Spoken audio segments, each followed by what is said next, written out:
ظلم کرنے والے جتنے بھی طاقتور ہوں، سچ ایک دن سامنے آ ہی جاتا ہے۔ عزت، وفا اور رشتے خون سے نہیں، کردار سے پہچانے جاتے ہیں۔ کبھی کسی کی کمزوری کو اپنی طاقت نہ سمجھو، وقت بدلتا ہے، انصاف ضرور ہوتا ہے۔ ایک گاؤں کے معزز، خوشحال گھرانے میں دلہن بنی عائشہ کی شادی ہوتی ہے۔ خاندان بڑا ہے، محبت کرنے والا، سب رشتے دار خوش ہیں۔ عائشہ کا شوہر حارث نیک، نرم دل اور سمجھدار شخص ہے۔ شادی کے بعد عائشہ کے دن خوشیوں سے بھر جاتے ہیں۔ گھر میں 4 چھوٹے دیور ہیں جو بھابھی کو ماں کی طرح عزت دیتے ہیں، بھابھی کہنے کے ساتھ ساتھ امی جی بھی کہتے۔ عائشہ کے لیے یہ سب جنت جیسا ماحول تھا، ایک محبت بھرا، سکون والا گھر۔ وقت گزرتا ہے، شادی کے 3 سال بعد حارث کو اچانک کمزوری محسوس ہونے لگتی ہے۔ ڈاکٹرز کے پاس گئے تو پتہ چلا کہ کینسر نے جسم میں جگہ بنا لی ہے۔ علاج مہنگا، حارث دن با دن کمزور، چارپائی پر پڑا رہنے لگا۔ وہی مضبوط مرد اب بیماری کی مار تلے دبنے لگا۔ عائشہ کا دل ٹوٹتا، لیکن وہ ہار نہ مانتی، خدمت، دعا، محنت سب کرتی رہی۔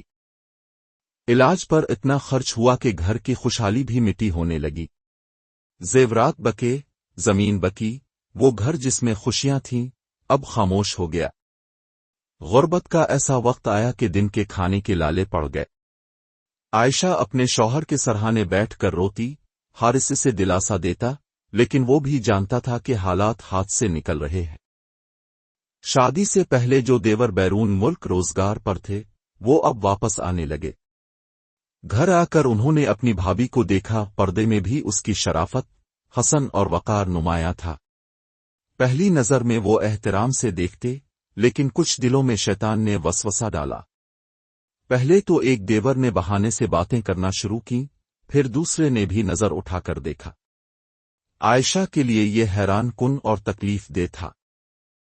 ایک دن سب نے مل کر دبے لفظوں میں عائشہ سے کہنا شروع کیا، بھابھی، ہم آپ کے بہت قریب ہیں، وقت ہمارے ساتھ گزاریے۔ حارث تو بیمار، عائشہ کا دل دہل گیا، وہ کانپ گئے۔ تم پاگل ہو گئے ہو؟ میں تم لوگوں کی بھابھی ہوں، تمہارے لیے ماں جیسی، لیکن دیور باز نہ آئے، ایک دوسرے کو ہمت دیتے رہے، بات کو مذاق سے ضد میں اور ضد سے دھمکی میں بدل دیا، اگر ہماری بات نہ مانی تو بھائی کا علاج ہم نہیں کروائیں گے۔ عائشہ ہر رات چپکے سے رو رو کر اپنے شوہر کے پاس بیٹھتی، لیکن حارث کے سامنے لب نہ کھولتی کہ کہیں اس کی بیماری اور نہ بڑھ جائے۔ شوہر کے علاج کے لیے ہاتھ پھیلائے، لیکن دیور ہر بار شرمناک شرطیں رکھتے۔ وہ کبھی اکیلی میں خدا کے سامنے سجدے میں گرتی، کہتی، یا اللہ، عزت بھی بچا، شوہر بھی بچا، یہ آزمائش ختم کر دے۔ عائشہ ایک دن برداشت سے باہر ہو گئی۔ آنکھوں میں آنسو، قدموں میں لرزاہٹ، لیکن دل میں یہ امید کہ شاید کوئی تو یقین کرے گا، کوئی تو انصاف دے گا۔ وہ محلے کے معتبر لوگوں کے پاس گئی، مسجد کے امام کے سامنے روئی، بڑوں سے التجا کی کہ خدارا میری بات سنیں، یہ میرے شوہر کے بھائی، یہ سب میرے ساتھ غلط کرنا چاہتے ہیں، میری عزت کے پیچھے ہیں، میں ان کی بھابھی ہوں، ماں جیسی ہوں، پھر بھی یہ، لیکن سب لوگ حیرت سے ایک دوسرے کی طرف دیکھنے لگے۔ دیور پہلے ہی وہاں پہنچ چکے تھے۔ انہوں نے روتی ہوئی آواز میں، آنکھوں میں مصنوعی آنسو لے کر کہا، یہ سب جھوٹ ہے، بھابھی ہی ہمیں بلیک میل کر رہی ہے، ہم بھائی کی خدمت کر رہے ہیں، یہ ہم پر الزام لگا رہی ہیں تاکہ ہمیں بدنام کریں۔ محلے والے سر ہلانے لگے۔ امام صاحب نے سنجیدہ لہجے میں کہا، بیٹی، اتنے نیک لڑکے، یہ خاندان تو اپنی عزت کی مثال ہے، تمہاری بات کا یقین کرنا مشکل ہے، شاید تمہارے دل پر غم کا بوجھ ہے، کچھ دن صبر کرو، اللہ سب ٹھیک کرے گا۔ عائشہ کے قدموں کے نیچے سے زمین نکل گئی۔ اس کی سچائی کو جھوٹا بنا دیا گیا۔ لوگوں کی نظریں بدل گئیں، کسی نے تسلی نہ دی، کسی نے دلاسا نہ دیا، بس سرد خاموشی، شک کی دھند اور جھوٹ کی جیت۔ عائشہ ٹوٹے دل کے ساتھ واپس آئے، گھر کے دروازے کے پاس رکی، آنسو رکے نہیں، بہتے گئے۔ آسمان کی طرف دیکھا اور رو کر کہا، یا اللہ، جب زمین کے دروازے بند ہو جائیں تو آسمان کے دروازے کھول دینا۔ وہی گھر جس میں کبھی ہنسی گونجتی تھی اب خوف کی دیوار بن گیا۔ دیوروں کی بھیڑیوں جیسی نظریں مزید بے خوف ہو گئیں، کیونکہ اب انہیں پتہ تھا کہ دنیا ان کا ساتھ دے گی، نہ کہ مظلوم کا۔ گھر کی فضا کئی دنوں سے بوجھل تھی۔ حارث چارپائی پر نیم بے ہوشی کی کیفیت میں کبھی آنکھیں کھولتا، کبھی بند کر دیتا۔ عائشہ ایک کونے میں بیٹھی آنکھوں سے بہتے آنسو پونچھتی، دل ہی دل میں اللہ سے مدد مانگتی۔ اسی دوران اچانک دروازے پر زور کی دستک ہوئی، دھڑ دھڑ دھڑ۔ عائشہ چونک کر اٹھی، دروازہ کھولا تو سامنے ایک جوان کھڑا تھا۔ اونچا قد، سانولا رنگ، شرافت چہرے سے جھلکتی، آنکھوں میں عجیب سی نمی۔ عائشہ ایک لمحے کے لیے خاموش رہ گئی۔ عائشہ حیرانی میں جی اب کون ہے؟ لڑکا دھیرے لہجے میں بولا، میں حارث بھائی کا دور کا بھائی ہوں۔ میرا نام نعمان ہے۔ میں بہت دور ملک سے آیا ہوں، بس ایک ضروری بات کرنے کے لیے۔ عائشہ نے کچھ سوچ کر اسے اندر آنے کا کہا۔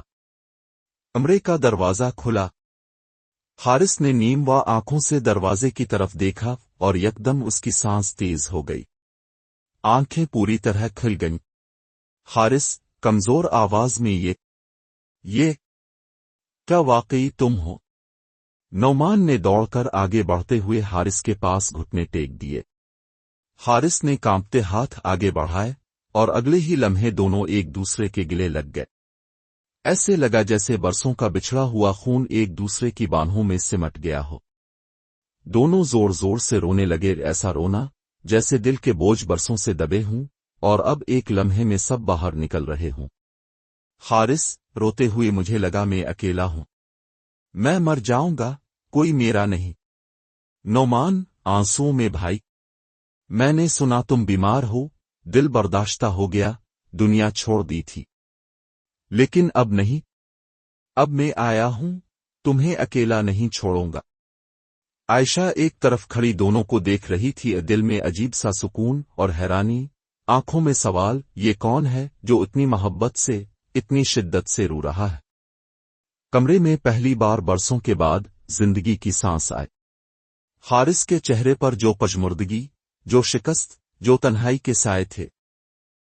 کمرہ اب بھی خاموش تھا، صرف نعمان اور حارث کے رونے کی آواز اور عائشہ کی دھیمی سسکیاں۔ کچھ لمحے بعد حارث نے بمشکل آنکھیں پونچھیں اور کانپتی آواز میں پوچھا، نعمان تو نے اتنے سال کہاں گزارے؟ کیوں کبھی واپس نہیں آیا؟ نعمان نے سر جھکا لیا، سانس بھاری، آنکھوں میں شدت، جیسے برسوں کے زخم زبان مانگ رہے ہوں۔ نعمان دھیرے مگر کڑوی ہنسی کے ساتھ، آتا کیسے بھائی؟ تم سب کے لیے تو میں کبھی تھا ہی نہیں۔ میں تمہارے باپ کا بیٹا ضرور تھا، مگر تم سب نے کبھی مجھے اپنا بھائی نہیں مانا۔ میری ماں، تمہارے باپ کی وہ چوتھی بیوی، جسے تم سب کے بڑوں نے قابل قبول نہیں کہہ کر دے سلام دیا تھا۔ تمہارے باپ نے نکاح کیا، مگر نہ اس گھر نے، نہ اس خاندان نے ہمیں جگہ دی۔ عائشہ کے آنسو تھم گئے، یہ خبر بجلی کی طرح گری، دل دہل گیا۔ نعمان لہجہ ٹوٹتا گیا، میں ساری زندگی دروازے پر کھڑا رہا، کسی بھائی کے ہاتھ کا لمس چاہا، کسی بہن کی دعا چاہی، مگر مجھے ملے صرف تانے، دھتکار اور دوری۔ ماں نے انتظار میں جان دے دی کہ شاید ایک دن اس کے شوہر کے بچے، اس کے اپنے سگے، اس کے لال کو گلے لگا لیں گے، مگر کوئی نہیں آیا۔ کمرے میں سکوت چھا گیا۔ حارث کی آنکھیں اب لال ہو رہی تھیں، سانس رکنے سی لگی، ہاتھ کانپنے لگے۔ حارث بمشکل الفاظ ادا کرتے ہوئے، نعمان میرے بھائی، میں نے کبھی نہیں جانا، کبھی نہیں سوچا یہ سچ تھا۔ نعمان نے حارث کے کانپتے ہاتھ کو تھاما، مضبوطی سے دبایا، جیسے برسوں کی دیوار ٹوٹ گئی ہو۔ نعمان روتے ہوئے، ہاں بھائی، سچ یہی تھا، میں سگا تھا، مگر تمہارے سب کے لیے اجنبی، میں خون سے تمہارا، مگر قسمت سے پردیسی۔ عائشہ یہ سب سنتی رہی، دل میں ایک عجیب سا طوفان۔ اب وہ سمجھ رہی تھی، یہ لڑکا صرف مہمان نہیں، یہ تو اس خاندان کا وہ چھپا ہوا باب ہے جو برسوں بند رکھا گیا تھا۔ حارث اب نعمان کو چھوڑ نہیں رہا تھا۔ بیمار، کمزور، مگر اپنے بچھڑے بھائی کو ایسے پکڑا تھا جیسے زندگی کی آخری سانس تک اسے چھوڑنا نہ چاہے۔ رات کا وقت تھا۔ گھر کی فضا میں ایک عجیب خاموشی تھی، لیکن یہ سکوت زیادہ دیر نہ رہا۔ دروازہ زور سے کھلا اور حارث کے باقی چاروں بھائی اندر گھس آئے۔ ان کے چہروں پر غصہ، آنکھوں میں نفرت اور زبانوں پر زہر تھا۔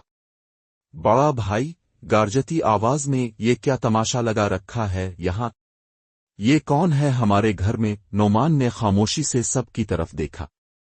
حارث نے ہمت کر کے دھیرے سے کہا، یہ نعمان ہے، میرا بھائی، ہمارے باپ کا بیٹا۔ یہ سننا تھا کہ کمرہ جیسے پھٹ پڑا۔ سب بھائی چیخنے لگے۔ ایک نے کرسی دیوار پر دے ماری۔ دوسرا بھائی، ہمارا بھائی یہ نہیں حارث، کل بھی ہمارا اس سے کوئی رشتہ نہیں تھا، آج بھی نہیں ہے۔ تیسرا بھائی تیزی سے آگے بڑھا، نعمان کے کالر کو پکڑ کر دھکیلنے لگا۔ نکل یہاں سے، ہمارے گھر کی دہلیز پر اپنا سایہ بھی نہ ڈالنا۔ عائشہ کے ہاتھ لرزنے لگے۔ وہ حارث کے قریب جا کھڑی ہوئی، آنکھوں سے آنسو بہہ رہے تھے، اس کی روح کانپ رہی تھی۔ چوتھا بھائی، وہی جس کی آنکھوں میں پہلی بار لالچ کی چمک تھی، عائشہ کی طرف بڑھا، گھور کر بولا، اور یہ؟